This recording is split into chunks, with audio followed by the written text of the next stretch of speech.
So what did happen to Judith Jack? Today, we're diving into the story of a jewelry brand that was absolutely everywhere, and then, suddenly, it wasn't. It's a real mystery. Okay, let me ask you something. Have you ever been digging through, your grandma's jewelry box, or maybe you're at a flea market, and you spot a piece of jewelry with this little JJ mark on it? If you have, you've actually stumbled upon a piece of a story that kind of just vanished. Yep, that JJ is for Judith Jack. And for a long time, that name meant everything when it came to a certain kind of beautiful vintage-style glamour. But now, it's basically what you'd call a ghost brand. So let's put on our detective hats and solve the mystery of its disappearance. All right, first up, the rise to fame. I mean, this is a classic American success story. They went from a tiny little flea market stall to being showcased in the fanciest department stores you can imagine. It's pretty wild. And when I say they rose fast, I mean fast. Think about this. 1969, they're just a couple, Judith and Jack, selling antique jewelry at a flea market in New Jersey. Fast forward to the 80s, and bam, they're in Nordstrom's, they're in Bloomingdale's. Then the 90s hit, and they get on QVC, which, just blasted them into a whole new stratosphere. We're talking millions of living rooms. It was absolutely a meteoric rise. So what was their secret sauce? What made them so special? It all came down to one thing: marcasite. Now, scientifically, it's an iron sulfide mineral, but what you really need to know is that when they cut it with tons of tiny little facets, it glitters just like a diamond. But, and this is the key, for way, way less money. This little stone was their signature. It was the heart and soul of the whole Judith Jack brand. And look, they didn't just use marcasite. They totally owned it. I mean, they were so good at it that by the early 80s, the entire industry was calling them the Queen of Marcasite.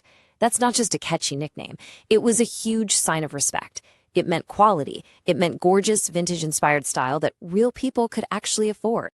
Okay, so if they were the queen, right, the top of their game, then where the heck did they go?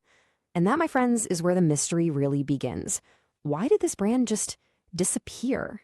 Well, a huge piece of the puzzle is what happened in 2001.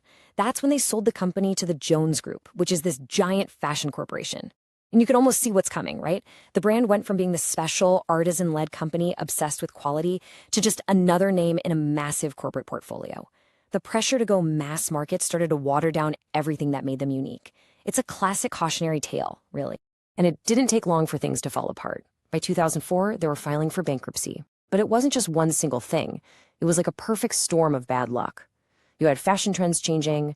Everyone wanted minimalism, not their fancy ornate style. Then you had a flood of cheap, mass-produced jewelry coming in from overseas.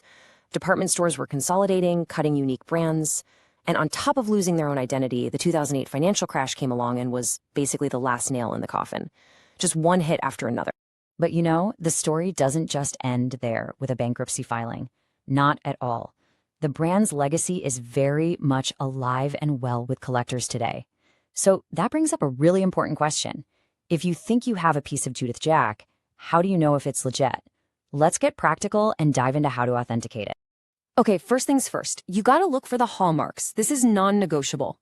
The big one is that double JJ inside a triangle. That's their signature mark. You should also see something that says .925 or sterling. That's how you know the piece is real sterling silver and not just some cheap plated metal. So here's a super simple 4-step checklist for you. 1, look for those hallmarks we just talked about. 2, pick it up. Test the weight. Real sterling silver has some heft to it. It shouldn't feel light or flimsy. 3, get up close and personal with the stones. If you have a magnifying glass, even better. The real deal will have the marcasite set with tiny metal prongs. They should never be just glued in. And finally, number 4, just look at the overall craftsmanship. Does it look clean? Does it feel solid? It should feel like a quality piece.